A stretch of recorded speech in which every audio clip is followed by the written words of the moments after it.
Terjerat pinjaman online, seorang kepala cabang dealer motor di Pesanggerahan Jakarta Selatan menggelapkan uang penjualan sebesar lebih dari setengah miliar rupiah.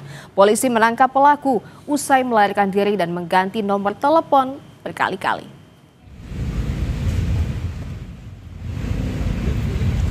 Penggelapan uang penjualan motor dilakukan kepala cabang dealer motor.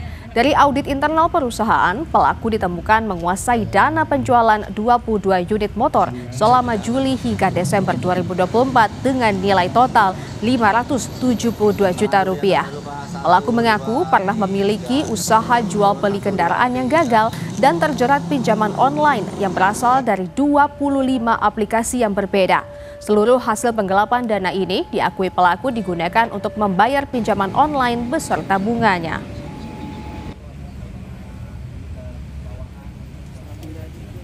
Pada saat bulan Januari mau melakukan audit dari pembukuan di bulan Juli sampai Desember, ditemukan adanya dugaan penggelapan dana perusahaan sebesar kurang lebih 572.171.000 berupa